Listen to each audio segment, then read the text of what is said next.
Ya estamos ahí. Hola, buenas tardes a todos. Mari, qué gusto tenerte por acá con los problemas técnicos que tuvimos ahorita. Perdonen todos, ahorita estamos arrancando 4 minutos tarde, creo que no es tan grave, pero una disculpa a todos. Ok, hola, buenas tardes. Bueno, pues yo soy María Elena León, estoy acompañada de Raúl Mercado.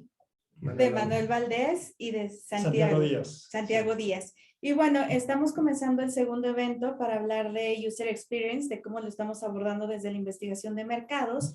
Y bueno, tenemos invitados a 3 expertos que justamente nos van a platicar sus experiencias, cómo abordar algunos proyectos, las soluciones que han tenido, algunos casos de éxito. Y pues sobre todo vamos a aprender también el tema del lenguaje y cómo lo hemos estado abordando desde distintas agencias de investigación.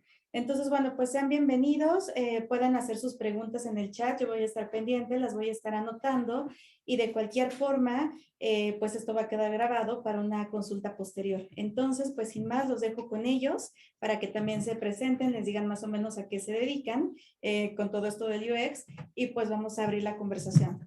Muchas gracias, Mari. Bueno, pues antes de arrancar, pues, estaría padre que la gente supiera quiénes somos. Entonces, Manuel, ¿quién es Manuel Valadez? Bueno, pues muchas gracias por la invitación, María, Raúl, Santiago, para compartir esta conversación con ustedes. Estoy bastante emocionado. Y bueno, pues, ¿quién es Manuel Valadez? Bueno, pues es una persona que empezó indirectamente con el análisis de gobierno, ¿no? Entré prácticamente como a una CIA mexicana, ¿no? En la cual nos encargábamos de pues, analizar todos los estados, ¿no? A nivel, esto me tocó entrar en Dirección de Análisis Nacional. Y bueno, pues el destino me trajo al sector privado de análisis, ¿no? Prácticamente, y bueno, ya con esta historia, con este viaje, pues más de 17 años, he tenido experiencia, he trabajado en cualitativo, he trabajado en cuantitativo, aunque no, ustedes no lo crean, pues para tener... Aunque no te guste, ya has estado. Aunque tenía que tener más todo el 360 del marketing, ¿no? Por sobre todo para cuestionar metodologías entre una y otra, y eso me ayuda a tener como una visión un poquito más holística, y bueno, pues muy contento de estar aquí con ustedes. Gracias, Manuel. Santiago Díaz Lomelí. Perfecto, bueno, primero que nada igual también agradecerles muchísimo a la May, a María, a Raúl, Manuel. La verdad es que también me emociona mucho volver a estar físicamente en un espacio donde podemos intercambiar ideas, experiencias y bueno, hacer esta conversación informal, pero no por eso menos rica, sobre esto que llamamos UX, que tiene muchas derivadas y que pronto comenzaremos a abordar algunas de ellas. En mi caso, lo platicaba hace unos minutos fuera de micrófonos.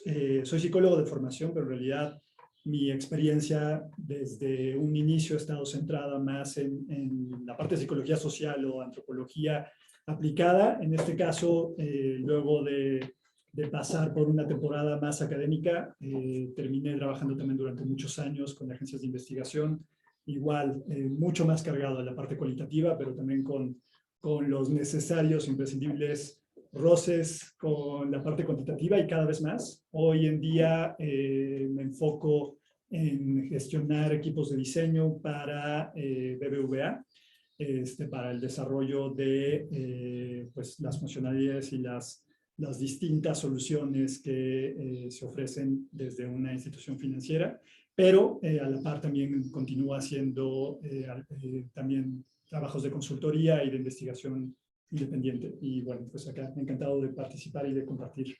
Muchas gracias. Con todos ustedes. Y creo que ahí fue donde nos conocimos, digo, al final de cuentas hemos coincidido en diferentes momentos a lo largo de nuestras carreras, pero creo que los 3 coincidimos siendo investigadores cualitativos en su momento, haciendo sesiones de grupo. Bueno, a mí en esa época ya no me tocaba moderar tanto, más bien dependía muchísimo de ustedes dos para las moderaciones. Y de pronto empezamos a tener desde entonces, pues, ¿qué fue esto? Que estábamos trabajando juntos hace 6, 7 años, yo creo. Y en esa época ya había cosas que nos empezaban a llamar la atención y que empezábamos a entender que había una nueva forma de investigar centrado en la experiencia del usuario y en los procesos que el usuario llevaba dentro de las diferentes actividades que podía realizar con una marca. Y esto que le acabo de dar tantas vueltas solamente para decir, pues ya nos estábamos dando cuenta, aunque ya existía el UX, que eso lo podíamos aplicar en diferentes momentos del proceso de investigación, ¿no? ya nos estábamos dando cuenta desde ese entonces que no solamente era preguntarle a la gente qué es lo que te gusta, sino cómo te estás vinculando, cuál es tu árbol de procesos de decisiones, cuál es un montón de cosas que entonces hacíamos y poco a poco se ha ido incrementando más, incrementando más, incrementando más. Me acuerdo hace 15 años probablemente, cuando seguramente todos estábamos arrancando en este negocio, empecé a escuchar mucho en los briefs que decían queremos regresar al usuario al centro del universo. Y esa fue una frase que creo que se ha ido manteniendo hasta ahorita. Y creo que mucho de ahí tiene que ver el UX. Regresar al usuario al centro de nuestro universo de investigación, de nuestro universo de marca, de nuestro universo de todo. Pero bueno, vamos a arrancar ya entonces con los temas que tenemos. Tenemos una agenda un poquito ambiciosa, entonces habrá cosas en las que sí nos vamos a meter a profundidad, habrá muchas en las que tengamos que brincar y brincar y brincar, pero empecemos un poquito con esta pregunta que planteábamos. ¿Para qué es el UX? Y no sé si vamos bueno, vámonos con ¿para qué es el UX? Entonces, esa es la primera pregunta que me gustaría que ustedes me ayudaran a responder. Ya sabemos qué es, y seguramente el qué va a ir viniendo a lo largo de todo este tiempo.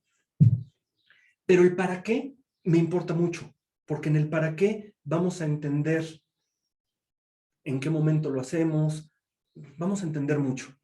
Y elegimos esta imagen en el para qué de un juego de niños, de unas serpientes y escaleras, para empezar porque el aprender a jugar un juego siempre tiene que ver con la experiencia del usuario. Un juego, y sobre todo un juego de mesa, está centrado en cómo un niño, una persona, tiene que seguir reglas, tiene que seguir un algoritmo de juego, tiene que seguir un set de instrucciones para llegar del punto A al punto B. En el caso del user experience, también siempre tenemos como una necesidad, ¿no? Siempre queremos que nuestro usuario se suba a nuestra plataforma, se suba a nuestra aplicación, se suba a nuestra experiencia y logre algo. Entonces, un poquito jugaba con ese pretexto, pero me gustaría escucharlos ustedes. ¿Para qué hacemos UX? Venga, Sandy. Híjole, me gustaría incluso retar un poco este planteamiento al decir no solamente el para qué, sino para qué ahora.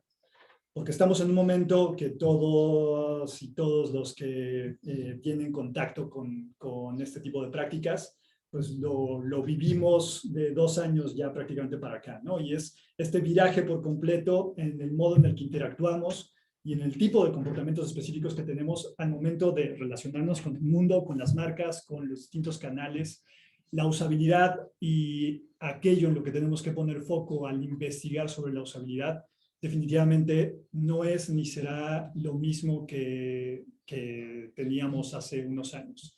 Y eso, por supuesto que modifica el tipo de instrumental y de metodologías que necesitamos, ¿no? Hablábamos también ahorita sobre las nuevas aplicaciones que nos pueden ayudar también para poder seguir manteniendo pues estas oportunidades de contacto con nuestros usuarios. Y ahí primero creo que vale la pena hacer esta distinción importantísima, ¿no? Entre a qué nos referimos o cuando abordamos a un cliente o a una persona desde el foco de usuario, que no podemos a la vez excluir esas capas más amplias de customer experience y de relación más global, ya sea de nuevo con una marca, con otros clientes. Inclusive ahorita también diría, estamos en un punto en el que ya no basta solo con el user experience, tenemos que pensar o poner al cliente o al usuario en el centro. Se habla ahora mucho también de ser planet-centric, ¿no? Que tenemos que pensar finalmente que todas estas interacciones tienen implicaciones globales y cada vez más se ven esos efectos en el tipo de hallazgos y en el tipo de recomendaciones que ponemos. Entonces, ¿para qué? Volviendo, para poder dar una dirección que sea no solamente más fácil de accionar, que nos permita pasar de ese espacio problema que ha cambiado a un espacio de solución pertinente, sino también para poder dirigir y escalar los esfuerzos que hacemos a nivel de investigación para lograr cosas que verdaderamente aporten valor a no solamente a los usuarios, sino diría también a la sociedad y al mundo en su conjunto. Muy bien. Manuel, ¿para qué hacemos Bueno, más? pues yo siendo evidentemente más cualitativo, ¿no? Yo creo que la aportación cualitativa debe contar siempre con este espíritu pensamiento crítico, ¿no? O sea, yo creo que lo que tenemos que hacer nosotros como cualitativos es lograr estructurar, ¿no? Por un lado, y también categorizar el contenido que se mostrar a los usuarios, ¿no?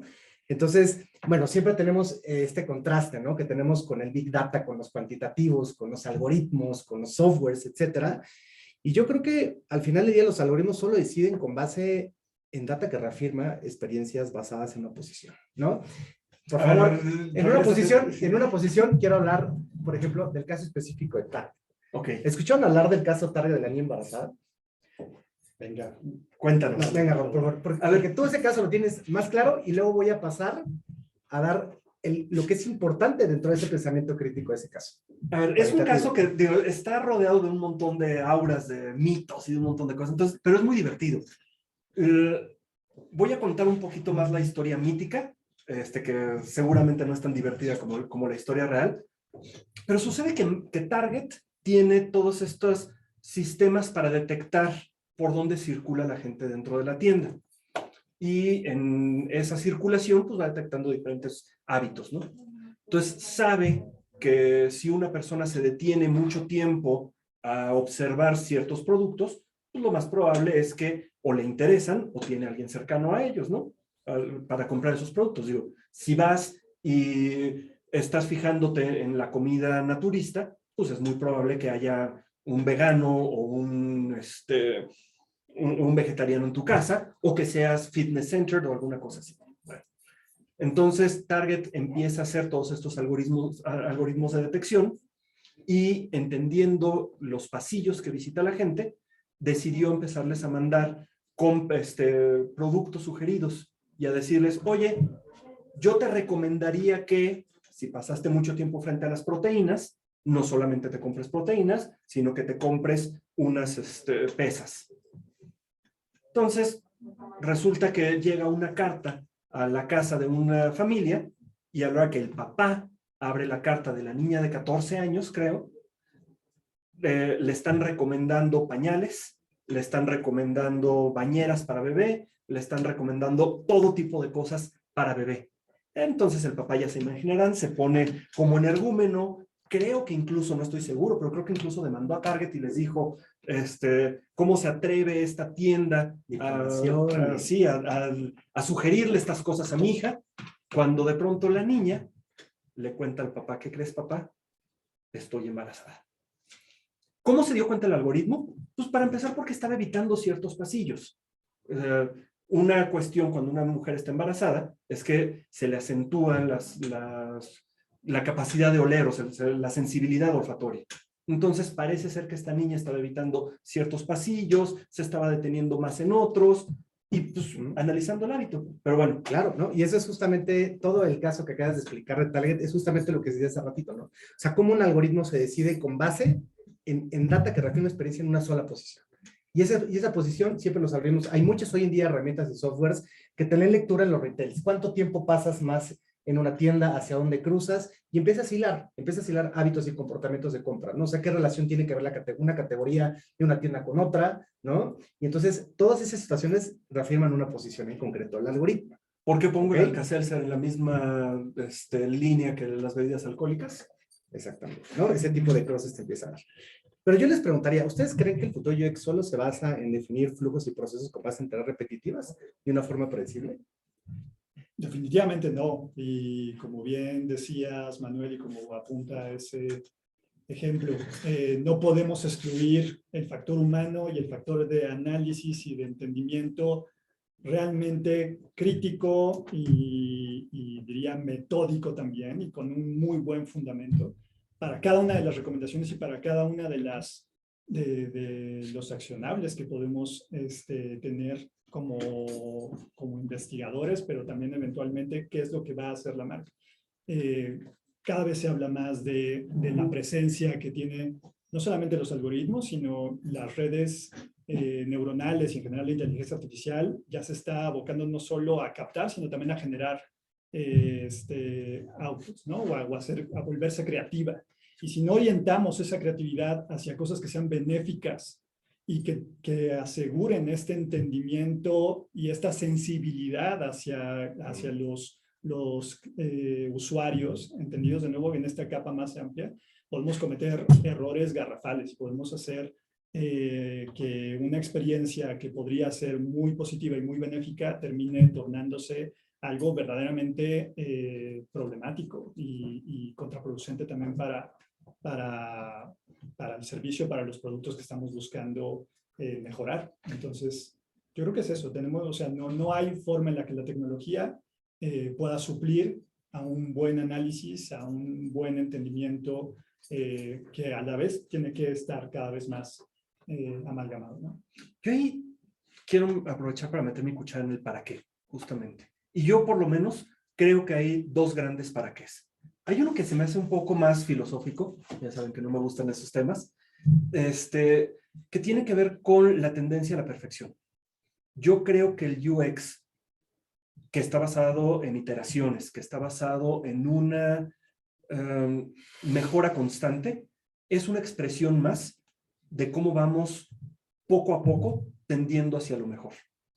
Y parte de lo que tenemos que hacer con el UX, de ir mejorando y mejorando y mejorando y mejorando los sistemas, no solamente habla de la tendencia hacia lo mejor que tienen nuestros sistemas, que tienen nuestros clientes, que tienen nuestras tiendas, sino quisiera pensar, y ya sé que me estoy metiendo en Honduras y sé que me estoy metiendo en temas que tal vez ni siquiera son para esta mesa, pero quiero pensar que justamente estas iteraciones y esta mejora constante habla de la tendencia de lo humano hacia algo mejor todo el tiempo y hacia una evolución. Ese sería como mi primer gran motivo para considerar el UX. Y otro que también se me hace también probablemente muy a largo plazo y muy complejo, y ya lo tocabas un poco tú, Santiago, el UX está directamente relacionado con educar al sistema.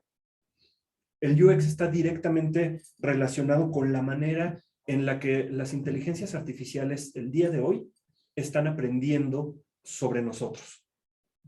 Están aprendiendo a leernos y están aprendiendo a interactuar con nosotros. Creo que también hay una responsabilidad, y también sé que estoy fumando muy gacho en esta, pero creo que hay una responsabilidad de cada vez educar de mejor manera esas inteligencias artificiales para ser amigos.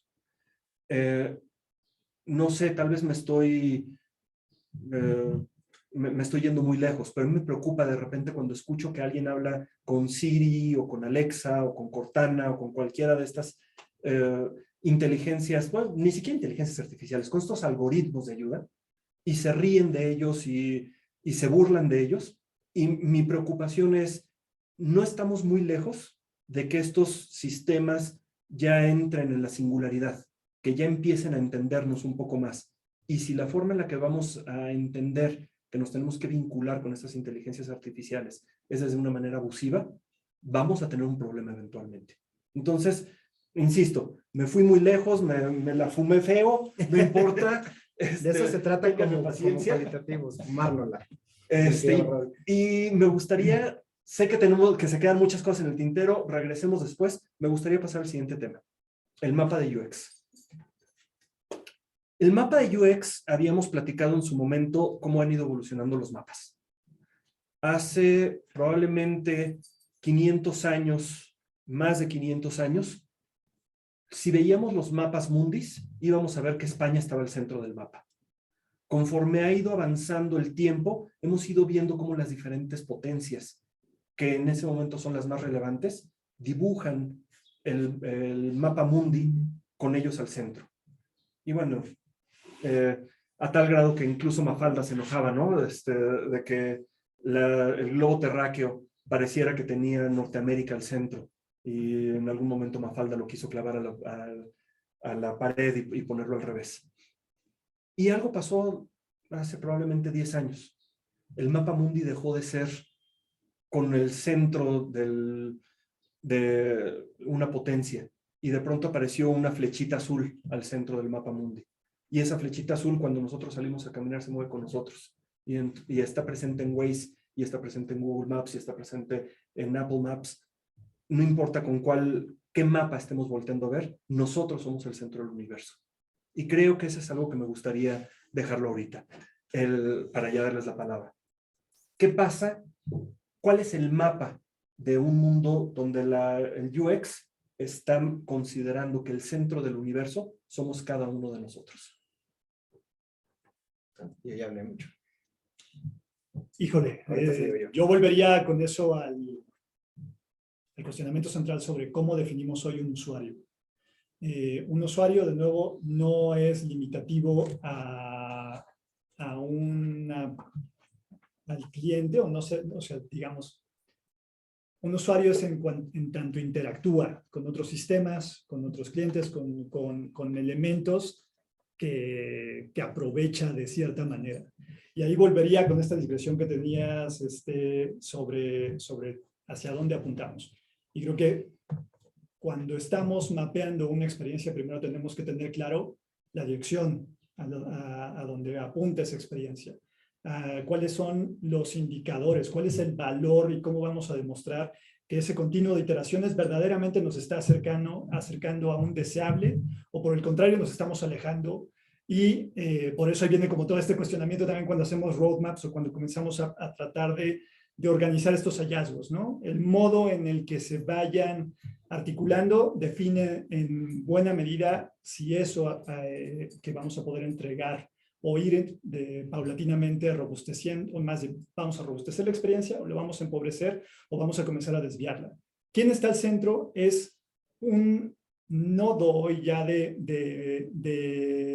información que podríamos decir que ni siquiera estamos, que no somos necesariamente poseedores de ella.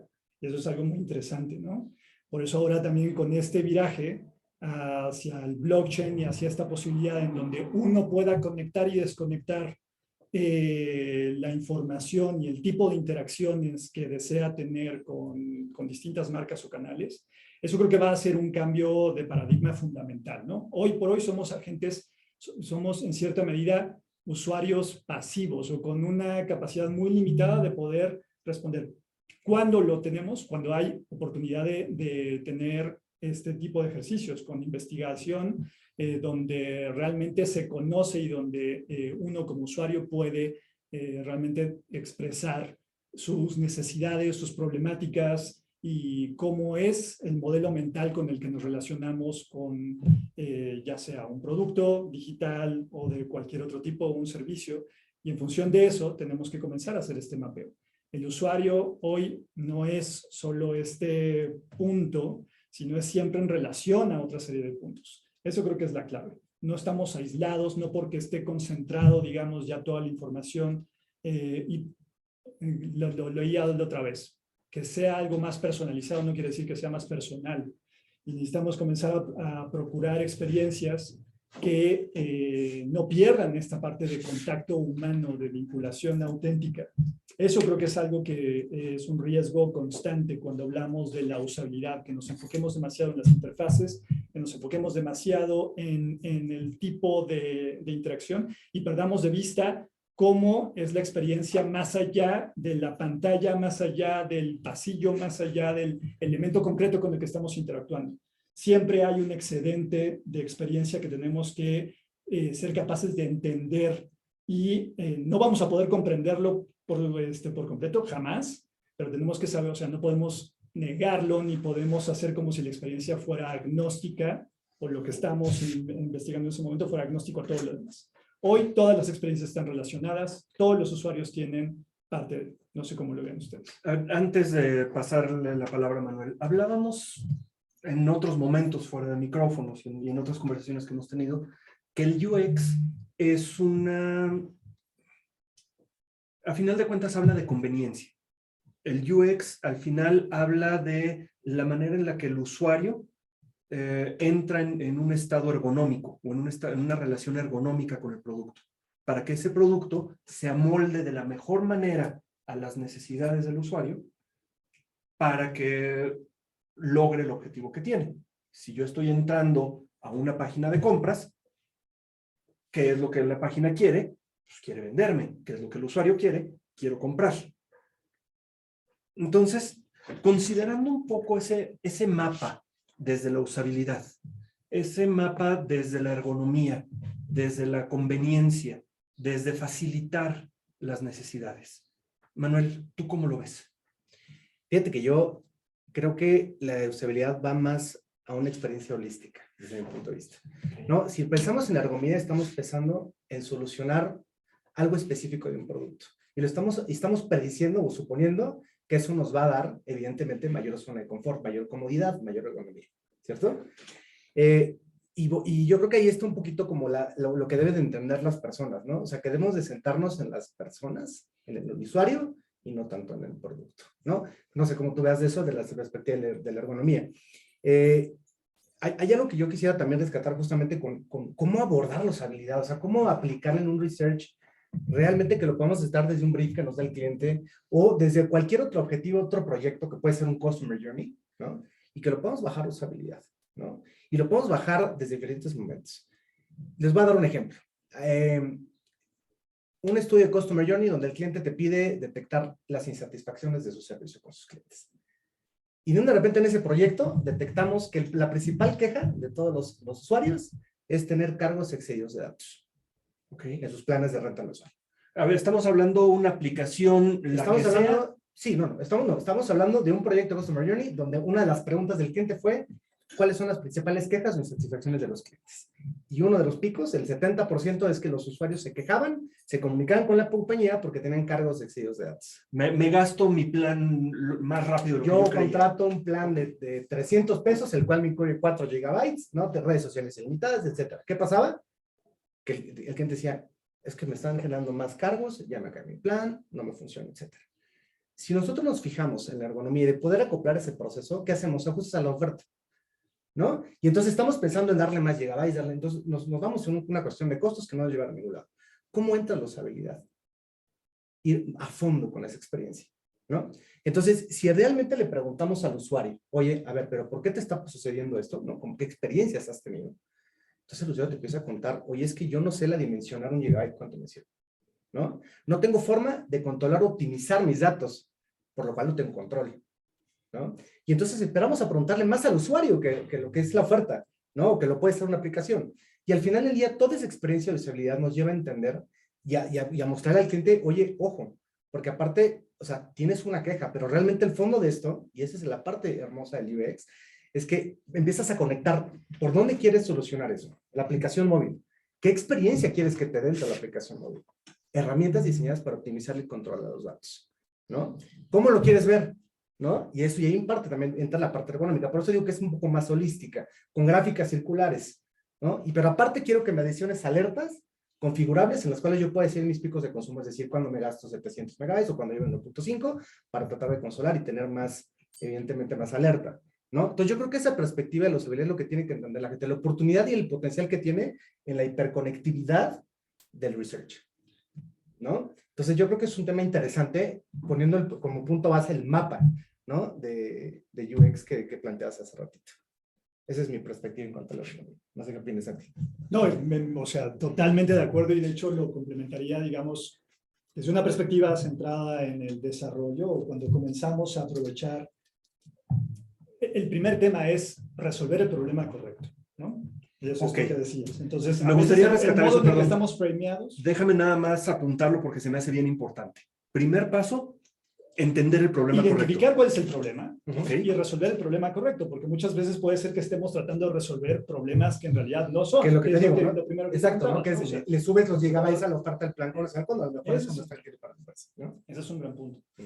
Y el tema también es no terminar en esta featurización de definir una serie interminable de características deseables que no van a ser implementables y que al final tampoco terminan sumando necesariamente la experiencia. Entonces, cuando de nuevo esta necesidad de control se vuelve ya algo excesivo, ¿no? ¿Qué tanto control es demasiado control? ¿Dónde recae realmente la decisión y el valor para el usuario al momento de poder relacionarse con un servicio como este?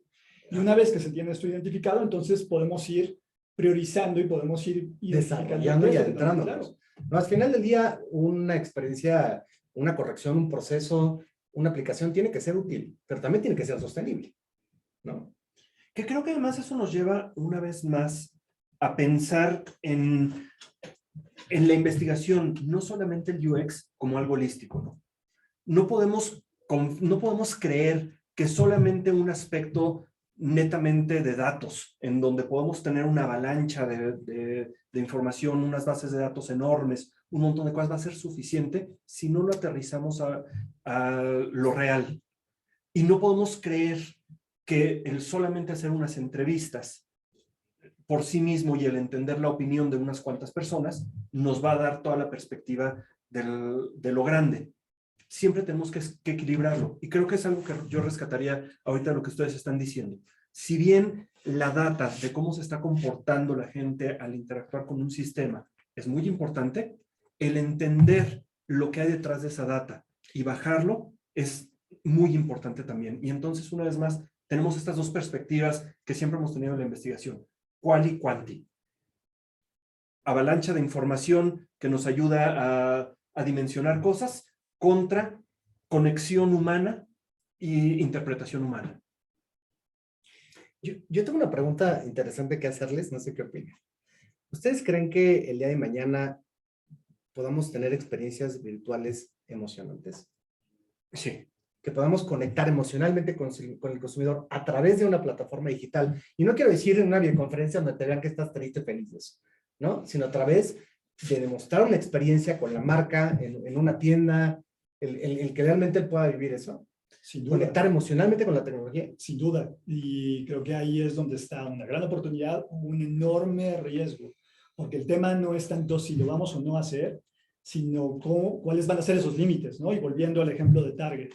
Creo que de hecho este momento de convergencia acelerada en el que nos encontramos, y ahí es donde ya ni siquiera creo que deberíamos estar hablando de omnicanalidad, porque cuando hablamos de omnichannel estamos pensando en canales separados, y a lo que apuntamos hoy es a una integración de todos los canales digitales bajo una experiencia que va a ser suprasensorial, o que va a exceder, digamos, las cosas que podemos hacer hoy en día con orgánicamente, ¿no? Entonces vamos a tener acceso, y de hecho cada vez está ahí. O sea, no estamos hablando de ficción, estamos hablando de cosas que ya están sucediendo, ¿no? Los hallazgos que estamos teniendo ya hoy en la vida virtual, los podemos empezar a extrapolar a la vida real. Ya sabemos que si una persona tiene ciertas preferencias por un estilo visual, por un mood, por un algo en Internet, es muy probable que sea relevante también en su experiencia. Y ahí vuelve el punto, por eso la curaduría, el entendimiento de qué, o sea,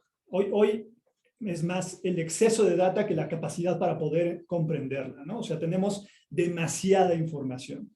¿Cómo saber, cómo traducir esa información en cuestiones, en hallazgos verdaderamente relevantes para el usuario y para el negocio también en su momento, ¿no? Cómo hacer que sean cosas verdaderamente que terminen, insisto mucho en esto, generando valor. Si no hay valor tras la recomendación y tras el estudio y tras lo que estamos haciendo, y ese valor no queda en un futuro inalcanzable, porque eso es también uno de los puntos de la investigación que creo que tienen que modificarse, ¿no? Tenemos que pasar de estas investigaciones de meses o que tratan de abarcar el problema en su conjunto, entender todas las casuísticas, entender todos los modelos, todos los posibles tipos de situación a la que nos podríamos enfrentar con eso, y comenzar a pensar en, no por pensar en pequeño quiere decir que tengamos un impacto menor, al contrario, creo que es comenzar a partir estas grandes investigaciones, en investigaciones centradas en esos problemas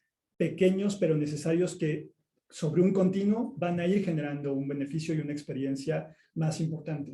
Ese continuo de descubrimiento y de entrega de valor, creo que es algo que no podemos perder de vista. Antes siento que el modo en el que se operaba la investigación era primero dar con todos los hallazgos, con el entendimiento, con la comprensión absoluta de lo que en ese momento fuera importante para el cliente. Grandes qualis exploratorios. Por supuesto. O en la parte cuantitativa también. Una muestra gigantesca con N cantidad de posibles, o sea, todos los cruces habidos y por haber, pero que no necesariamente se terminaban traduciendo en algo concreto y benéfico accionable. Vivimos definitivamente en una etapa de abundancia. En muchos aspectos, digo. Sé que hay carencias en muchos, pero hablando específicamente de datos, hablando específicamente de información, yo creo que estamos viviendo la etapa de mayor abundancia que hemos vivido como humanidad.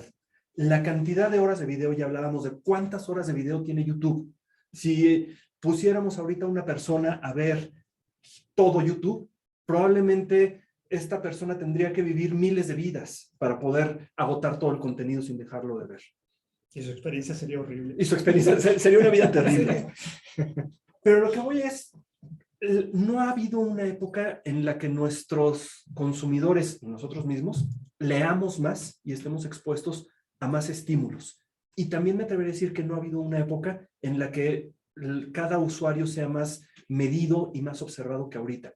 Porque ya no solamente lo estamos observando desde la observación cara a cara o desde la observación exploratoria o declarativa. Estamos observando a nuestros usuarios desde la observación pasiva, en donde estamos todo el tiempo viendo lo que hace, todo el tiempo midiéndolo. Las cookies, la analítica dentro de los sitios, eso nos aporta un montón de información. Me queda muy claro esto que ustedes están diciendo, de cómo esta cantidad de información por sí misma deja de ser valiosa y empieza a cobrar más sentido cuando podemos hacer una curaduría de esa información, utilizarla de la manera correcta, conectarla de la manera correcta y sacar insights poderosos. Me gustaría entonces ahondar un poquito más en esto.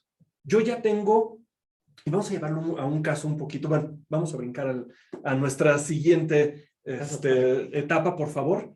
Entonces, un proyecto UX.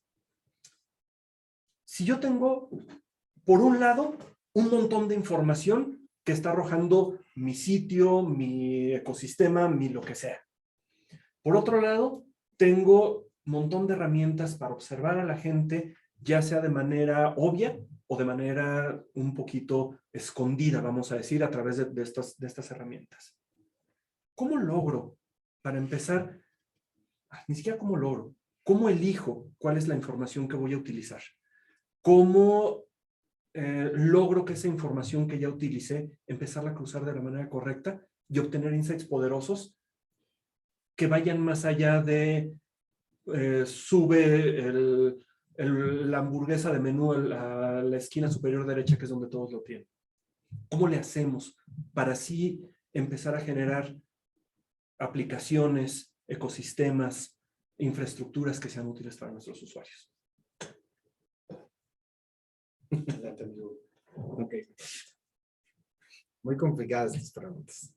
Muy técnicas, León. Muy técnicas. Pero yo creo que lo valioso aquí de lo que comentas es justamente esto, ¿no? O sea, yo creo que siempre va a haber esta eterna discusión del Big Data con lo que nosotros hacemos, que es, pues, evidentemente información más de calidad, ¿no? Podemos tener un mundo de información de Big Data, completamente de acuerdo. Incluso esa Big Data puede marcar ciertos objetivos que el cliente quiere específico de solucionar, ¿no? Yo sí quisiera, por ejemplo, darte un ejemplo que creo que es algo que todo el mundo usa, ¿no? De la parte del streaming, ¿no? Si el cliente el día de mañana llega, ¿no? Tipo Netflix, digámoslo así, y te dice, ¿sabes qué? En el mejor de los escenarios, Netflix tiene un departamento UX. No digamos Netflix, digamos una OTT líder del mercado. Una OTT líder del mercado, perdón, censura, ¿no? No sabemos decir marcas, eso me lo avisas. No es cierto. ¿No? Ok. ¿No? Y resulta que en el mejor de los escenarios, este departamento UX tiene un UX Writer o tiene un arquitecto, perdón, de información, el cual lo que quiere es una mejora de proceso, ¿no? Y eso se lo dio un Big Data, ¿no? Entonces dice, yo quiero mejorar mis listas personalizables de contenido en el streaming, ¿no? Supongamos eso. Y eso es un caso verídico que me tocó. Entonces, fíjate la importancia de lo que es la usabilidad y hacia dónde como investigadores tenemos que interpretar y dirigirnos, ¿no? Entonces, te voy a poner un caso dentro de todas las listas personalizables que nos da el día la compañía, ¿no? ¿No? Que es, oye, a ver, llegamos al punto donde había una lista que decía documentales inspiradores, ¿no? Esa es una línea personalizada para el usuario. ¿Qué es inspiración para ti? En primero. Para mí, puede ser lo mismo que me motive a hacer otra cosa. Puede ser lo mismo que para mí. Estamos hablando de experiencias completamente diferentes, ¿no? De acuerdo. Entonces tenemos que ir a la raíz del problema, que es justamente lo que está diciendo Santiago, ¿no? Centrarnos otra vez en el usuario. Y entender primero qué es la inspiración para ellos. Si entendemos esa inspiración, podemos conectarla a camiones de películas y podríamos a lo mejor conectarla con géneros y sacar pasar del título de documentales inspiradores a personas, y digamos que lo haces en un público de 25 a 35 años, porque también el target es muy importante, cambia la experiencia y los motivos y los deseos, ¿no? Cambias de documentales inspiradores a personas que tienen éxito en el deporte. ¿Tú crees que eso no es alguna experiencia más personalizada de contenido? ¿Podría ser? Podría ser. ¿Podría ser? En mi caso no, porque no me gusta ver las ¿Pero qué cosas de estamos deportes. haciendo? ¿Pero qué estamos haciendo ahí? Lo que quiero tratar de transmitir a la gente. Estamos solucionando un proceso, ¿no? Pero ¿qué pasa si nosotros como investigadores, en este pensamiento crítico que tenemos que tener en los estudios UX, nos damos cuenta que lo que en realidad quieren los usuarios es un marketing más interactivo con la marca? Que es la parte de la emoción que hay que nosotros conectar Un con vínculo los emocional. por supuesto, ¿no?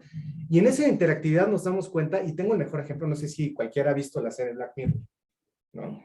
Vean, por favor, el último capítulo que sacaron, no de las temporadas de la serie, sino No, el último Bandersnatch. Bandersnatch, ¿no? Y vean justamente cómo esta película lo que propone es que el mismo usuario vaya teniendo el control y decisión del guión de la película, hacia dónde quiere dirigirse, ¿no?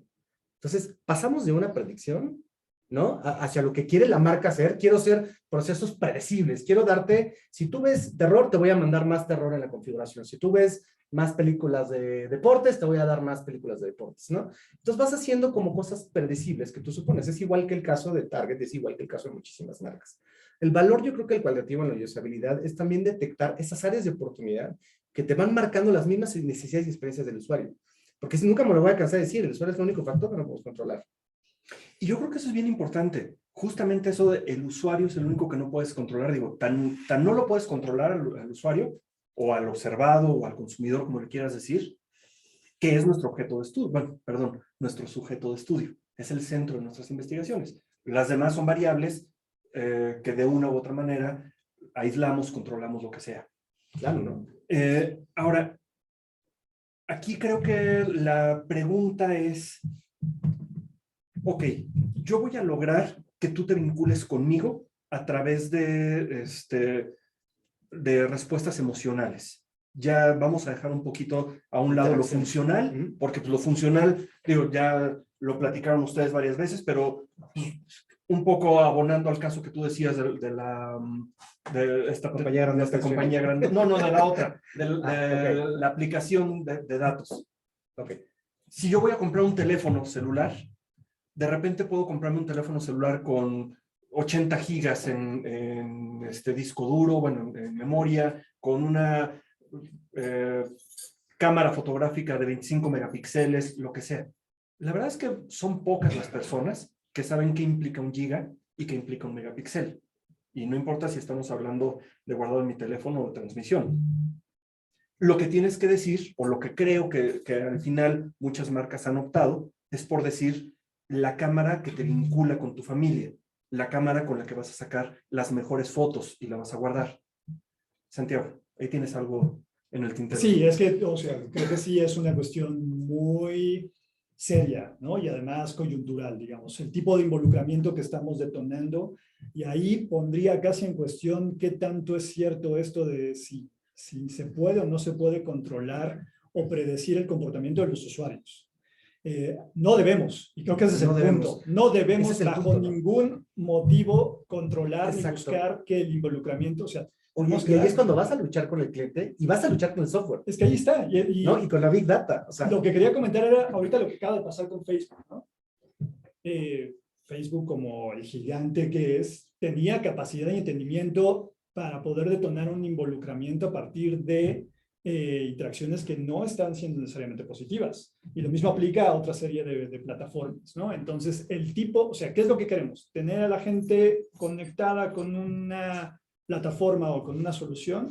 El tema más bien es cómo, para qué tipo de contenidos, qué efectos va a generar eso en el usuario. Si nada más pensamos en ese primer indicador de engagement o de lograr ese incremento en la frecuencia de interacción o de conexión emocional, podemos hacerlo, pero podemos hacerlo desde una cara muy negativa.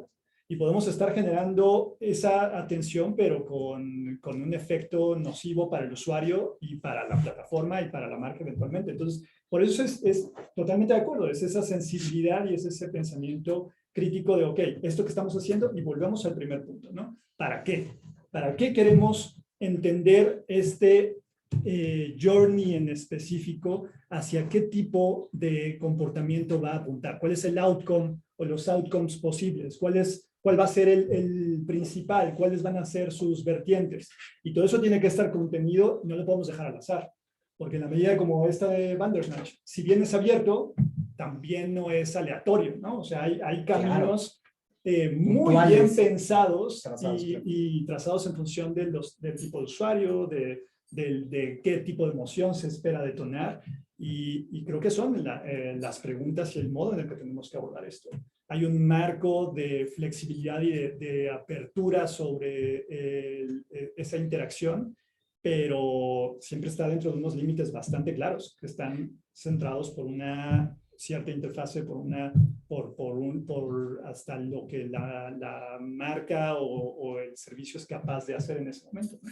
Vamos un poquito más aterrizados a el UX en nuestro trabajo el día de hoy. La verdad es que me gustaría clavarme más en esto que estás diciendo, porque creo que sí hay muchísimos temas de ética, de responsabilidad, de generación, pero a ver, me gustaría regresarnos un poquito. Resulta que tenemos que hacer una investigación UX. La tenemos que hacer como investigadores, o la tenemos que hacer como responsables de una marca, o la tenemos que hacer de diferentes maneras. Para empezar, me gustaría acotar un poco. ¿En qué momento sabemos qué es UX? ¿O qué es un exploratorio tradicional? ¿O qué es no sé, un cualitativo, una evaluación de concepto? ¿Qué es lo que me dice, claro, aquí lo que tengo que hacer es un UX? Pues de entrada un UX Research. Para eso existe el UX Research. Está ahí, está conectado con todos los ámbitos, ¿no? O sea, yo creo que ahí es como la parte de alcance y de potencial que tienen las habilidades hoy en día. O sea, hoy nada más, hoy puedes diseñar, puedes aprender a los usuarios para diseñar contenido, para diseñar procesos intuitivos, para diseñar experiencias emocionales interactivas con la marca, como ya metimos el cruce de usabilidad con el marketing interactivo. O sea, la verdad es que tú lo dijiste hace rato, ¿no? Usabilidad está en todas partes, ¿no? A través de un ecosistema enorme que hoy en día es la experiencia, ¿no? No dejamos nunca tener experiencias en todo momento. Pero nuestro usuario, hagamos ahorita un ejercicio de UX. Supongamos que nuestro probable cliente nos manda un brief, y ese brief de pronto dice, lo que yo quiero es entender qué, o sea, ¿cómo detecto que ese brief va hacia UX? ¿O cómo sabe mi cliente que es UX? ¿Es simplemente intuición? ¿Es simplemente, pues es que el director de la marca me dijo que es UX, o yo soy una empresa de tecnología, por lo tanto lo que tengo que hacer es un UX? ¿Cómo sabemos que un proyecto tiene que resolverse desde UX y no desde otra de las mundo de técnicas que hay para investigación? Yo creo que principalmente cuestionándolo, ¿no? Rigurosamente yo diría primero es entender el contexto Uh-huh. y cuál, o sea, a ver, tal cual. El espacio problema está en la interacción con un producto, un servicio o un sistema, sí, es un tema de usabilidad y que tenemos que resolver desde las fricciones, desde las problemáticas, de las necesidades que estén acotadas a ese producto, a ese sistema, a ese servicio en concreto. Y una vez que tengamos, o sea, si ahí está el espacio problema, eso es lo que tenemos que entender y resolver. Desde ahí tenemos que partir. Si tiene que ver más con una cuestión de, qué sé yo, de comunicación o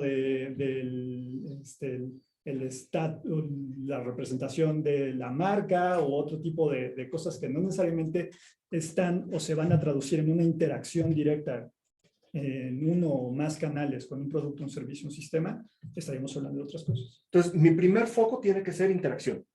Yo creo que la gente que que comprenda perfectamente lo que es el marketing interactivo va a poder conectarlo y diferenciar perfectamente con usabilidad, con UX. Ahora, yo ya detecté que lo que me están pidiendo es la interacción de un usuario, consumidor, etcétera, etcétera, con un sistema o producto. Quiero ver cómo se vinculan estos dos.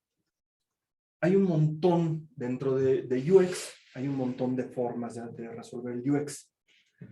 ¿Cómo puedo entonces empezar a entender si esto lo tengo que resolver desde el banco de data que yo tengo de mi página, si lo que tengo que hacer es una observación y sentarme con el usuario a ver cómo interactúa, si lo que tengo que hacer es un mapa de clics, que creo que ya los mapas de clics hace como 5 años que se dejaron de hacer. Sí, ¿no? Pero ¿cómo sé ahora o cómo pido lo que necesito?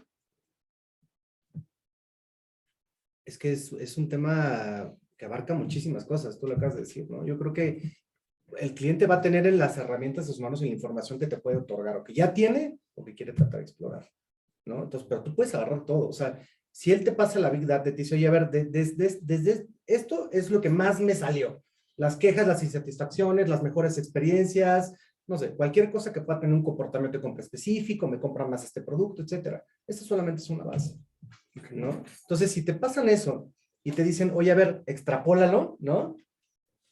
¿Tú qué harías? Por ejemplo, si te dicen, a ver, te pasan 400 tipos de información de Big Data y te dicen, a ver, ¿qué hago con este Big Data? ¿Qué es lo primero que harías? Bueno, si ya tengo ahí la información, lo primero que entiendo es que lo que tengo que hacer es una analítica para entender cuáles son los puntos, las barreras, los puntos en donde nos estamos trabando. Ok, eso no sé. Pues un poquito hablar de evolución. Perdón. Pues bueno, lo que pasa es que andamos ya con el tiempo encima. Empezamos un poquito tarde, tenemos 1 hora y media, así es que si les parece bien vamos a tomarnos unos 15 minutitos más para a las 6:10 pasar a preguntas más o menos.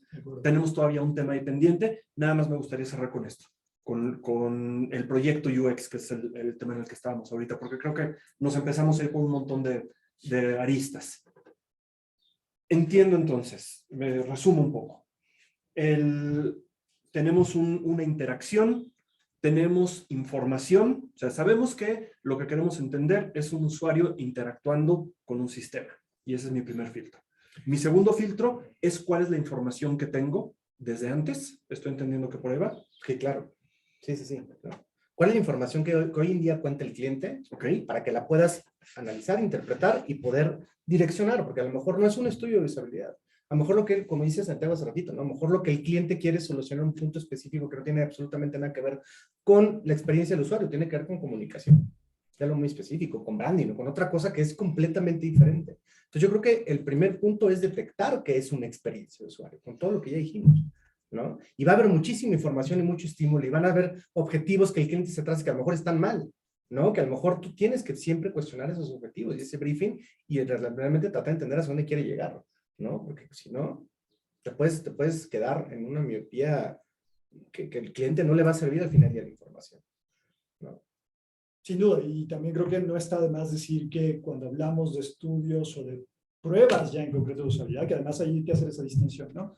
Una cosa es un estudio exploratorio que tenga un componente de UX y otra son ya cuando tenemos un problema concreto centrado en una aplicación y que queremos verificar cómo funciona una cierta funcionalidad. Hay toda una serie ya de mecanismos, hasta de métricas específicas, de tipos de estudios que con bastante rigurosidad nos permiten identificar cuáles son esos problemas, ¿no? Y que va desde estos análisis heurísticos, donde ya hay una serie pues son decálogos, digamos, de cosas que tenemos que identificar y que podemos hacer con un análisis experto para saber qué puede estar fallando, ¿no? Hasta otras que son mucho más abiertas o que necesitamos ir refinando. Y eso también primero es indispensable tratarlo con el cliente. O sea, ¿en qué momento está ese problema? ¿Qué tan maduro o hacia dónde apunta finalmente? Volviendo al cuál va a ser el outcome de este estudio o de lo que queremos lograr. Si no tenemos eso claro, es muy fácil dispersarnos o es muy fácil llegar a recomendaciones o hallazgos que al final no se traduzcan en algo efectivo. Regresamos a la primera pregunta. ¿Para qué? Y entonces sería, ¿para qué quieres este estudio, no? ¿Qué es lo que quieres lograr? ¿Cuál es tu objetivo? Ese es el punto. Y ahí puede ser validar, entender, en fin, toda esta serie de cosas que tenemos primero que clarificar antes de abordar cualquier problema.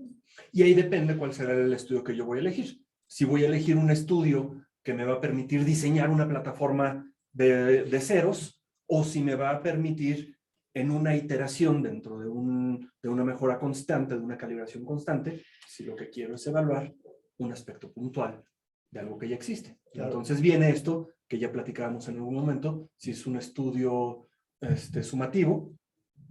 Eso sí, ya tenemos esa solución y lo que queremos es ver cómo opera una solución ya dada. O es un estudio formativo, estamos todavía construyendo esa solución y tenemos que ir identificando cuáles son las cosas que hay que modificar o sumarle o quitarle, ¿no? Pero eso al final también o sea, hay muchas cosas más que hay que tomar en cuenta, ¿no? También si hay cuando hablas ahorita de una plataforma, si ya se tiene un sistema de diseño y cuáles son el tipo de piezas con las que contamos para poder establecer después recomendaciones, o qué tanto está todavía abierto. ¿El UX es solamente digital? Por O, supuesto que no. No, es que sea solamente digital. o sea, yo puedo hacer UX me queda claro que de una aplicación puedo hacer UX, de una tienda en línea puedo hacer UX, pero puedo hacer UX de una experiencia cara a cara, puedo hacer UX de una experiencia offline. Sí, pero creo que vamos hacia lo digital. ¿Y sigue siendo UX? Sí, por supuesto. Yo diría irónicamente, aunque vamos hacia lo digital, cada vez va a ser más importante ese tipo de entendimiento, porque, y ahorita que comenzamos a futurear, estos mundos, estas representaciones, esto que comienza a cada vez esta buzzword del metaverso y demás, tienden a ser experiencias que van a ser gemelos digitales de las exposiciones, o que pueden operar bajo esa lógica de ser réplicas más o menos fidedignas de una experiencia física o lo que entendemos por una experiencia física actual, pero que van a tener ya toda esta capa de digitalidad. Sí, y mira, ya estamos en la evolución, ¿no?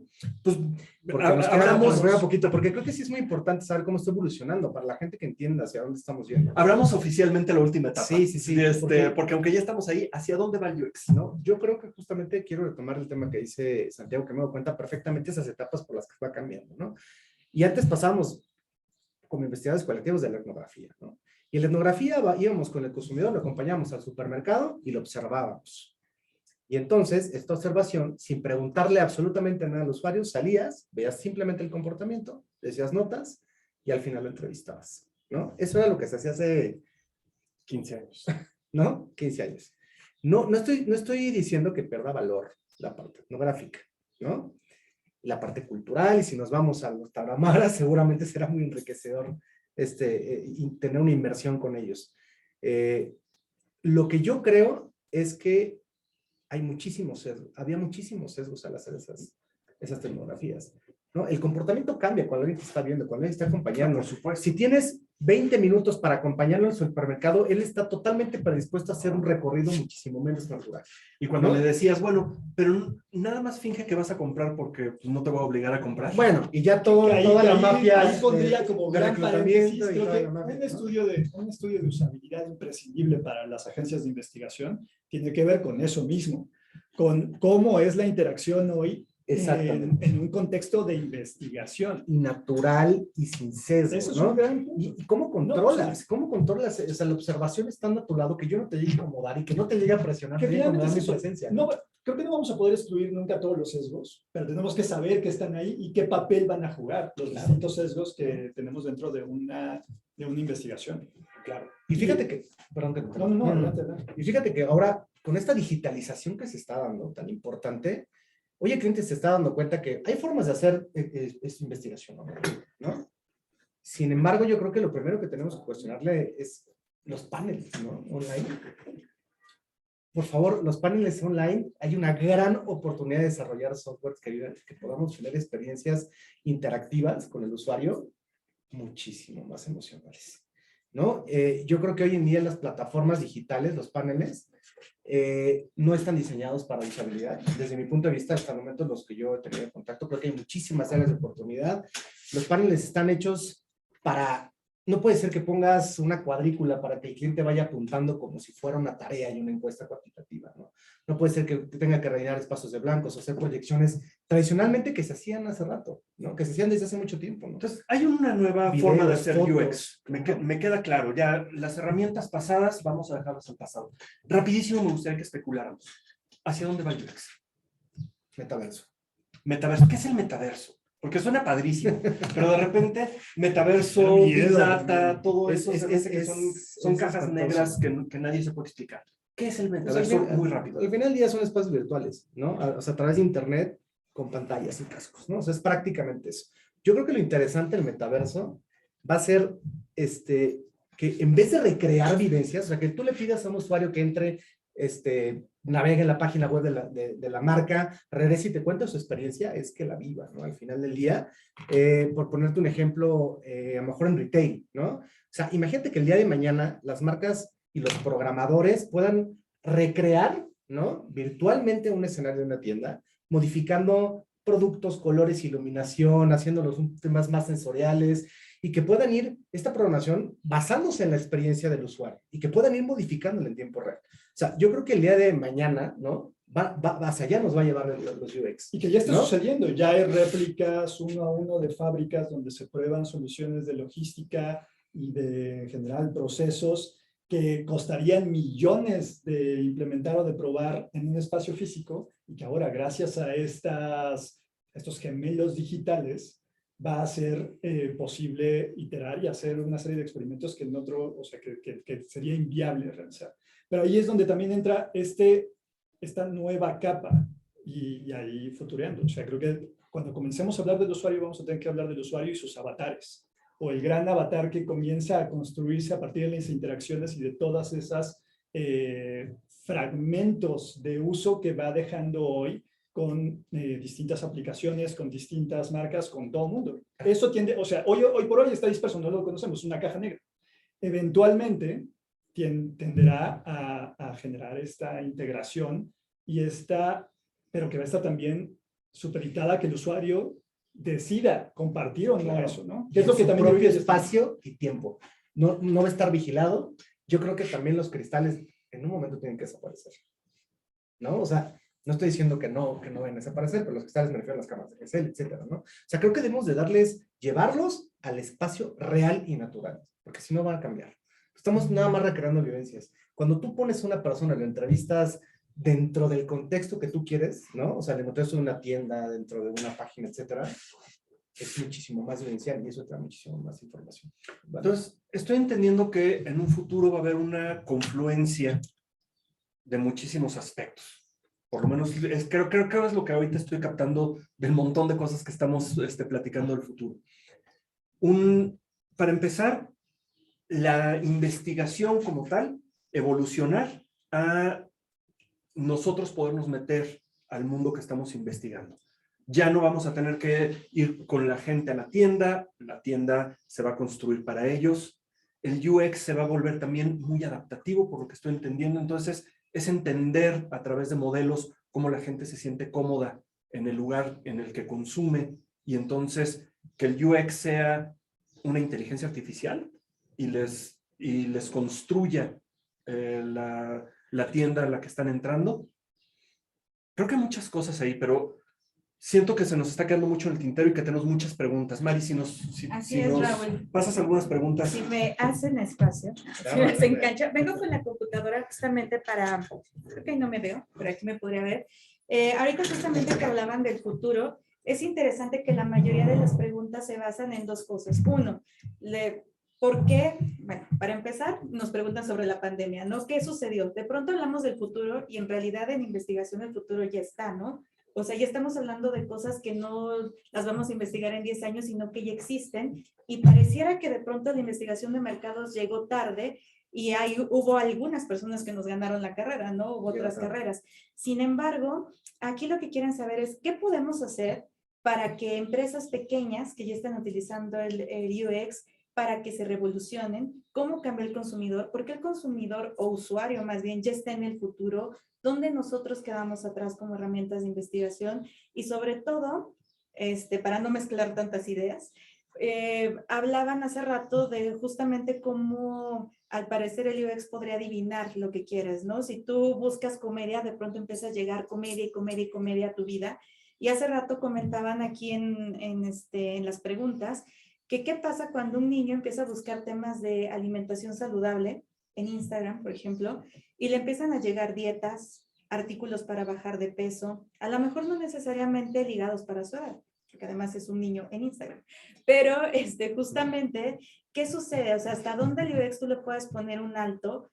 Porque bien decían, ¿no? O sea, decía Santiago, es que no podemos jugar a adivinar a las personas, o sea, no somos adivinos, nosotros no podemos decir lo que le va a gustar. Finalmente una persona se construye de experiencias presenciales, experiencias digitales y todas las experiencias que le quieras colgar y además pues todo lo que traen en carga cultural y cómo se ha construido cada persona.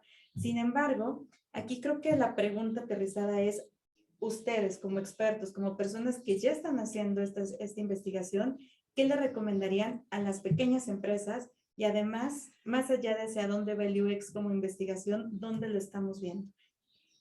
¿A las pequeñas empresas que ya hacen UX o a las pequeñas empresas que quieren startup? O sea, me refiero a, exacto, al usuario o al investigador. Hay ¿Qué pequeñas empresa? empresas que quieren hacer, pero sabemos que ya hay pequeñas empresas que son casos de éxito. Okay, si ustedes nos pueden comentar a lo mejor un caso de éxito, de qué podría ser para decirle esto le funcionó a esta y quizá esto podrías hacer tú.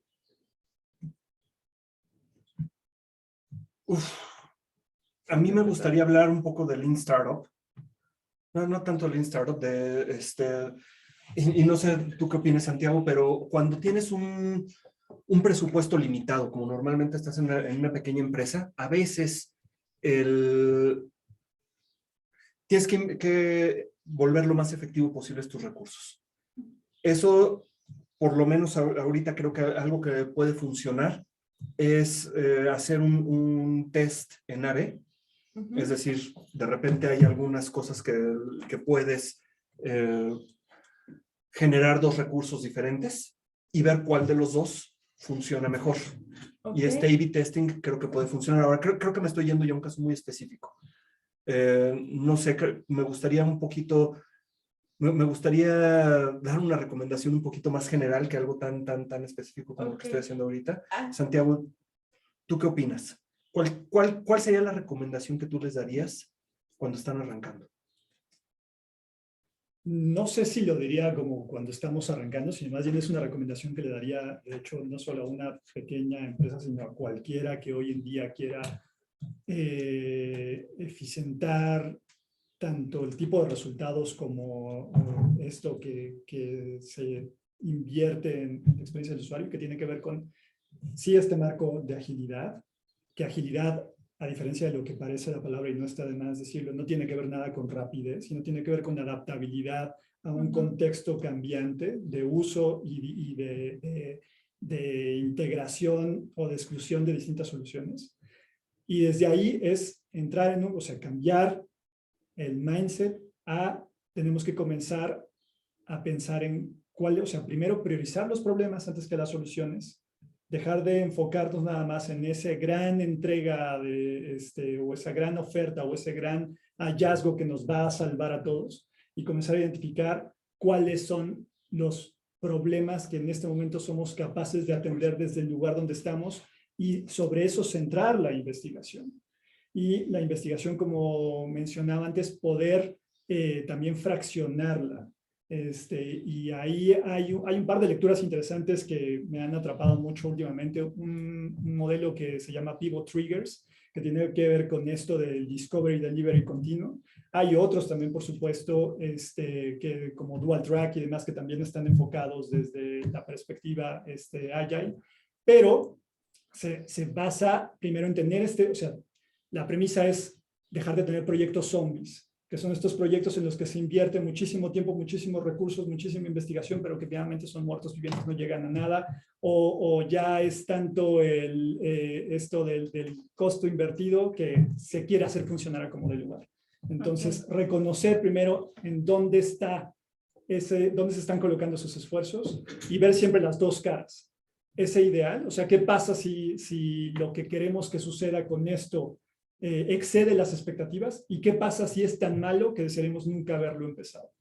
Y una vez que se tiene esa idea de cuáles son esos dos extremos, podemos comenzar a identificar, ok, señales que nos apuntan y qué tenemos que investigar o qué tenemos que indagar para saber si nos estamos acercando a un camino deseable o estamos con un riesgo de caernos, ¿no? Y eso creo que realmente es algo bastante adaptable y flexible para cualquier tipo de organización y para cualquier tipo de proyecto. Creo que son cosas que recomendaría. Te escucho hablar y pienso en MVP, en Minimum Viable Product, y no solamente en el MVP, ¿sabes? No solamente nos concentramos en el original, sino en sus diferentes iteraciones. No puedes pensar que si lo que quieres es desarrollar una solución para transportar, vas a brincar de la patineta al tren.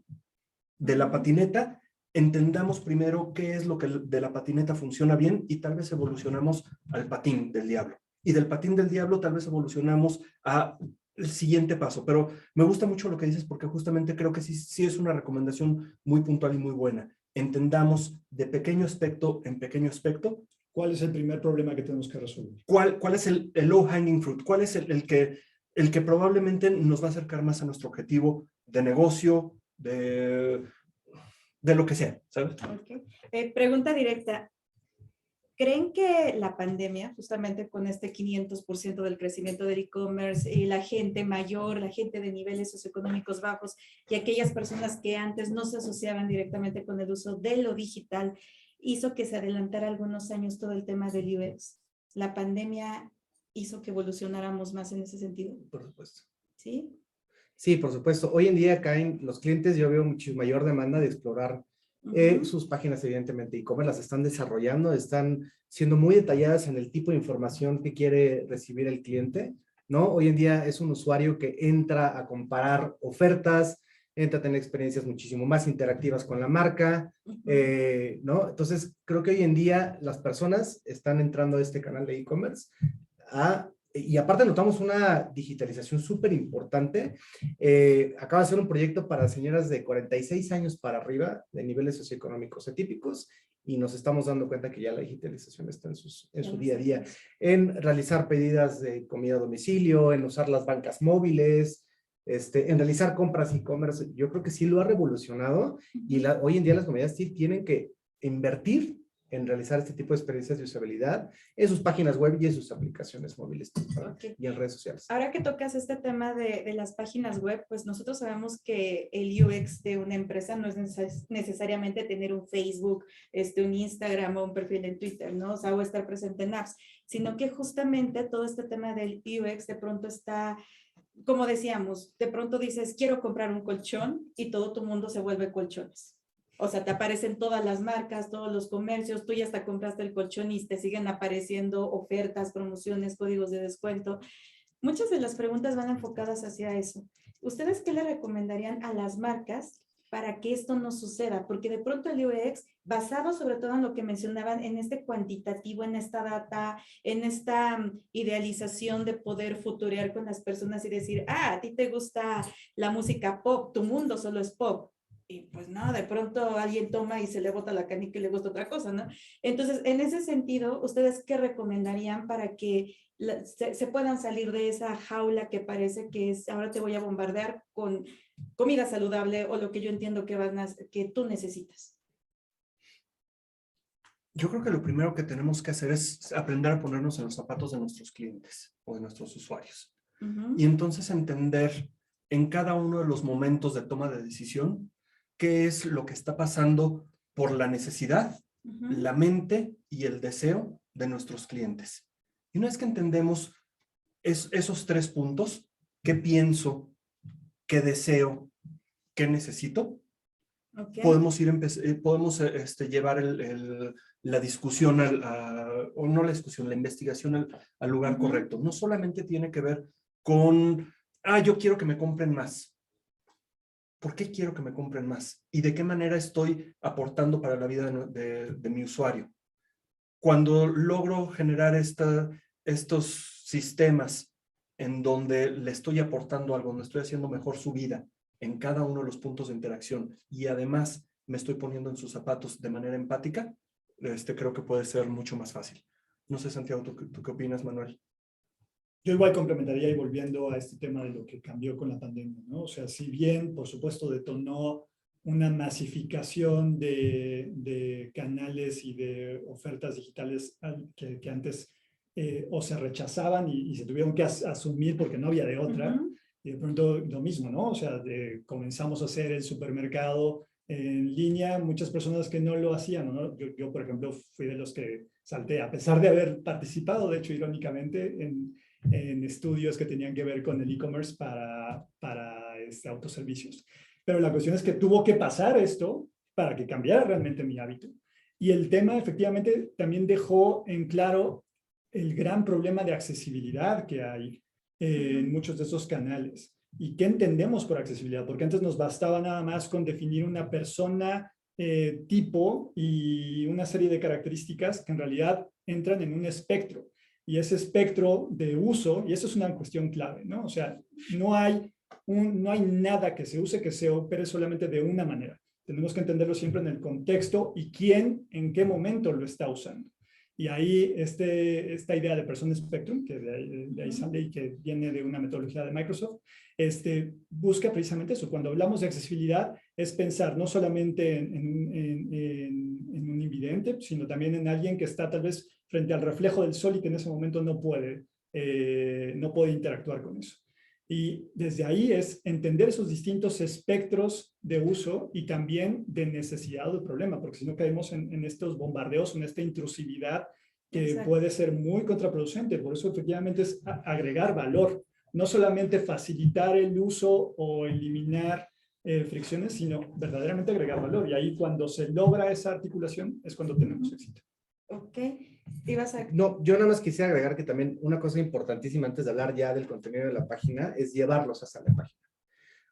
Es impresionante hoy en día, y eso va para todas las compañías, cómo empiezan a crear contenido, contraído, intuición, rutas, y la gente no llega a la aplicación móvil, no llega a la página web. Sí. Entonces, ¿por qué? Porque no está percibiendo utilidad, no está percibiendo funcionalidad, no está percibiendo interacción, la interacción que sea, o no cree que va a obtener la interacción que sea con las marcas, ¿no? Entonces, creo que es muy importante. Okay. No sé si... Ahorita que justamente hablas de esta relación con las marcas, mencionan qué tan factible, e incluso mencionan hasta un punto ético, y qué tan recomendable es que, ok, logras llamar la atención de tus consumidores, de tu público objetivo a través de las redes sociales, los llevas a tu app, los llevas al sitio web y cuando llegan le responde un chatbot o todo lo que tú le ofreces está basado en esta, vamos a llamarle inteligencia, en estos algoritmos de lo que la marca, bueno, los sistemas de inteligencia suponen que estás buscando. ¿Ustedes qué opinan de ello? Yo siento que depende para qué. O sea, un chatbot te va a poder servir para respuestas muy simples, que a lo mejor tú lo que quieres es, no sé, solucionar algo muy tácito de un proceso, ¿no? Haz de cuenta, no sé. Y ¿sabes qué? ¿Cómo puedo volver a tener configuración en mi teléfono? O sea, los datos se me fueron. Pues apágalo y ponle modo avión y vuelve a aprender. Eso te lo puede contestar un chat. Knowledge base. Exacto. Pero hay problemas muchísimo más complejos que van a querer la personalización e interacción con un asistente virtual. Entonces, sí es importante tener mucho cuidado. Cuando tú creas un proceso, un chatbot, o creas una secuencia de funciones, hay plataformas que quieren los clientes quieren solucionar sus problemas hoy en día, es impresionante, ¿no? La gran pregunta es, ¿con quién lo quieres solucionar tu problema? ¿Con una máquina o con una persona? ¿No? O con un humano. Y la pregunta es, depende del problema que quieras solucionar. Hay clientes que quieren mucho más velocidad de respuesta que no dependan de un humano porque saben que tienen que pasar por esos canales de atención de servicios telefónicos, de que no van a contestar, de la saturación que hoy en día hay. O sea, cada día hay más clientes y menos ejecutivos. Claro. ¿No? Entonces, la marca tiene que perfectamente direccionar esos problemas y saber cuáles sí puede resolver de forma, a través no solo de un chatbot, a través de un cuadro de preguntas y respuestas dentro de una aplicación móvil, ¿no? Claro. O a través de ese tipo de cosas y cuáles sí requieren un proceso que no les va a solucionar una máquina y cuáles requieren también el apapacho y la emoción de un vendedor. La Eso también es muy empatía, ¿no? importante. Ese punto es Exactamente. clave. O sea, también necesitamos generar mecanismos para poder, a veces lo único que quiere el cliente es desahogarse, frustración, ¿no? y no se va a eso a resolver dándole toda la información del Claro, mundo. si entras a, por ejemplo, a buscar funerales, a comprar ese tipo de servicios, pues seguramente vas a estar buscando cierta empatía, ¿no? La vas a agradecer. Es muy distinto a cuando quieres que llegue tu comida porque te estás muriendo de hambre y no quieres que el otro entienda que tiene hambre. Lo que tú quieres es ya tener tu comida. O sea, yo creo que depende de la categoría, No, por del tipo de supuesto. servicio.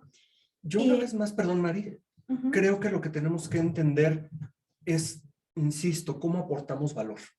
Creo que el mundo de la tecnología es muy fácil que nos deslumbremos de la innovación y entonces digamos, es que ahorita están poniendo chatbots en todos lados. ¡Ah! Vámonos con los chatbots. Es que las grandes marcas tienen aplicaciones. ¡Ah! Vamos a hacer una aplicación.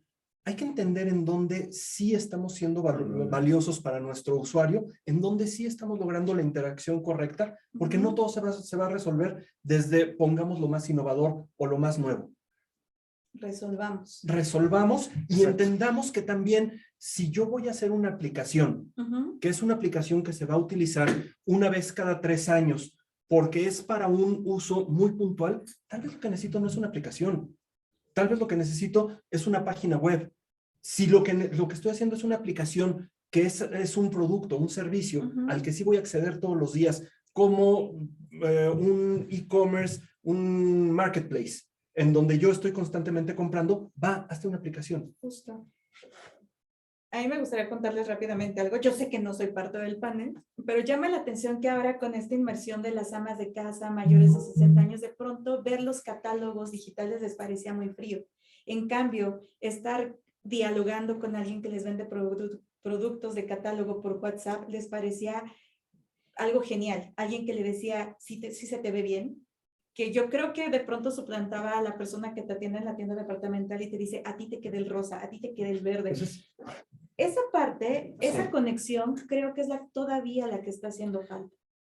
Entonces, ¿ibas a mencionar algo? No, es que estoy completamente de acuerdo contigo. Yo la recomendación que podría dar y lo que en la tendencia que yo veo es hacia hacer, o sea, si vas a tener bien un portal intuitivo, etcétera, es interactuar más. El cliente cada día te pide más interactuar, no nada más con la marca, sino a través de una comunidad, y a través de ciertos perfiles con los cuales se identifica dentro de una categoría.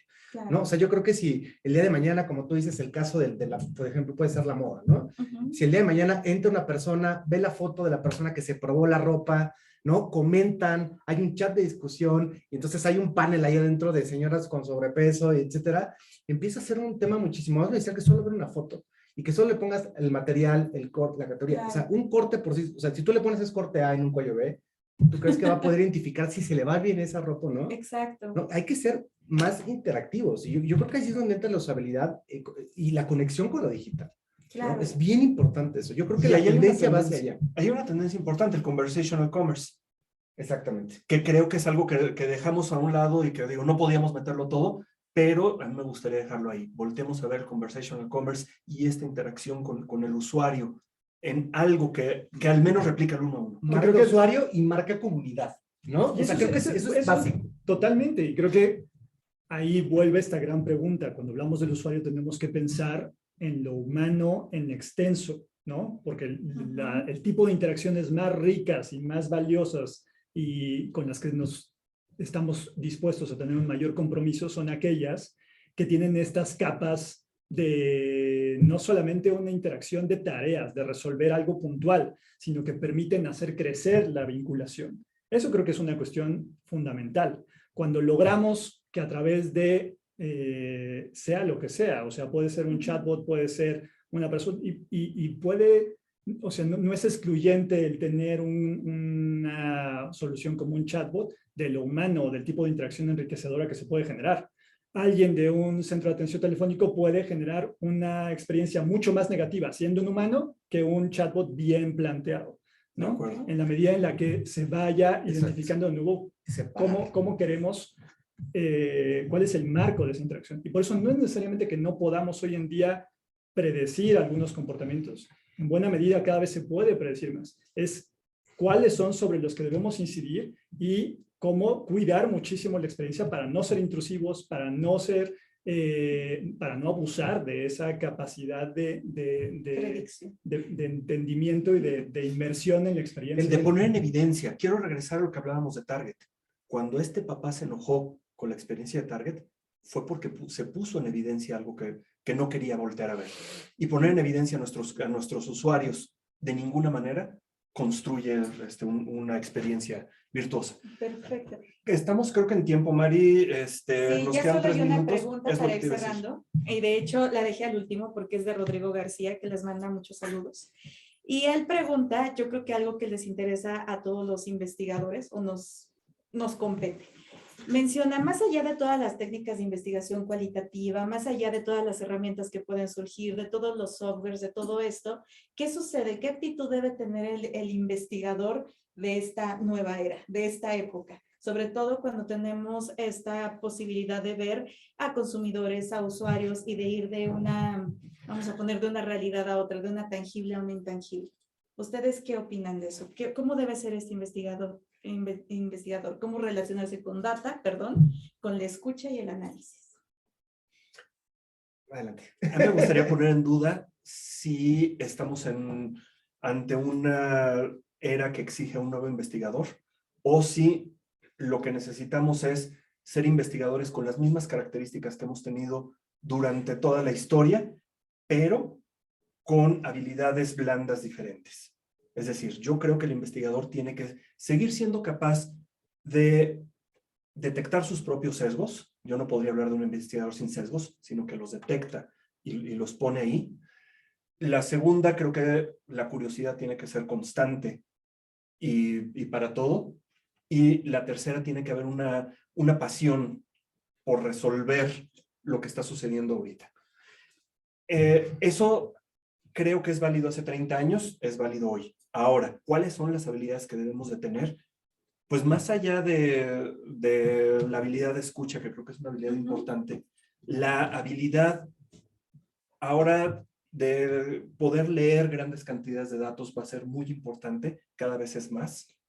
La habilidad de esas grandes cantidades de datos, no solamente dejarlas en una abstracción, sino llevarlo a insights y a emociones, creo que va a ser importante. Sí, pero bueno.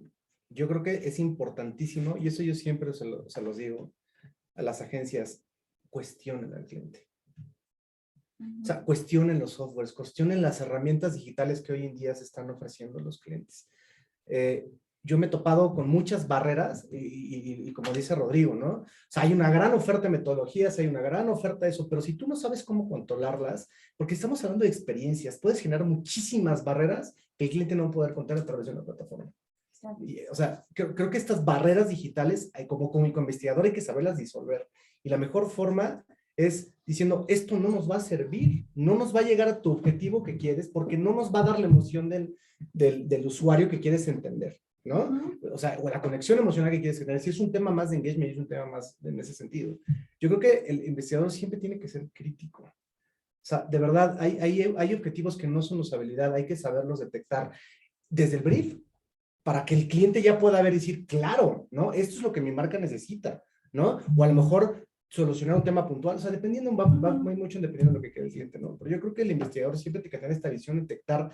Y otra cosa también es diferenciar la Big Data de la información que hoy en día te genera una experiencia como tal. Claro. La Big Data no te va a describir experiencias. Así es. Entonces, creo que eso también es muy importante, que cualquier investigador sepa hoy en día diferenciar, sobre todo en temas de UX. ¿Cómo es el nuevo investigador, Santiago? Híjole, no me aventuraría a decir cómo es el nuevo investigador, pero coincido. Pero cómo se adapta. Coincido en buena medida con lo que han dicho y especialmente insistiría sobre este componente humano de sensibilidad, que ahí también se liga con esta perspectiva de outcomes over outputs. O sea, no centrarnos nada más en esto que vamos a entregar finalmente pensando desde una agencia de investigación al cliente, sino qué efecto va a tener eso. En qué comportamientos específicos se va a traducir, cómo se va a accionar esa información, esos resultados. Si no estamos tomando en cuenta eso y nada más nos centramos en hacer una metodología maravillosa o un entregable súper bonito, híjole, hoy no podemos permitirnos actuar de esa manera. Hoy tenemos que saber que el tipo de información cada vez, además de ser esta exacerbación de la información, de lo que podemos cruzar, tenemos entre todo que entender hacia dónde apunta. Y eso poderlo, o sea, Claro. efectivamente, cuestionar Claro. y definir de antemano. Y sobre todo tener bien claras todas las fases que tiene un UNEX. Si hay un objetivo que tiene que ver con arquitectura de información y que es muy puntual, saber diferenciarlo. Oye, es un tema más de contenido, pues exploro más el tema de contenido para ayudar al arquitecto a construir esa información. Si es un tema más de experiencia, bueno, pues voy más con un UX designer para tratar de entender que por ahí tengo que explorar y el ejercicio que vas a aplicar y la técnica que vas a utilizar para cubrir ese objetivo. O sea, yo creo que si todos tienen claras cuáles son las fases y las etapas del UX, van a poder aplicar y desarrollar eso como investigadores de forma eficaz. Perfecto. Así de sencillo, yo creo. ¿Algo Pues- más que quieras agregar? Pues muchísimas cosas, pero creo que ya el tiempo lo tenemos encima. Sí, Si hay por ahí alguna pregunta, una última que ya creo que ya son nos da tiempo, prácticamente ¿verdad? todas. A mí nada más me gustaría subrayar, bueno, en este sentido, que el hecho de ser investigador yo creo que te obliga a experimentar, te obliga a tener ciertas vivencias, a saber escuchar, entender y sobre todo voltear a ver a todo tipo de segmentos, ¿no? No descalificar o no quitar algunos. Por ejemplo, ¿quién supondría que tantos millones de personas con todas las características que estamos viendo hoy serían usuarios constantes, activos? E incluso para algunas marcas, pues son los que lo sostienen, ¿no? Entonces, pues vamos a continuar con estas conversaciones. Espero que hayan sido de su agrado. Tuvo una muy larga duración, pero pues vamos a continuar hablando del UX. Esperamos que nuestros invitados nos puedan acompañar en alguna siguiente ponencia y pues agradecemos mucho su tiempo, sus preguntas. Se va a quedar grabado el video, va a estar colgado en el canal de YouTube de la MAI. También va a estar en Campus AMAI por quien quiera consultarle. Pues quedamos conectados. Muchísimas gracias a todos. Hasta luego. Gracias.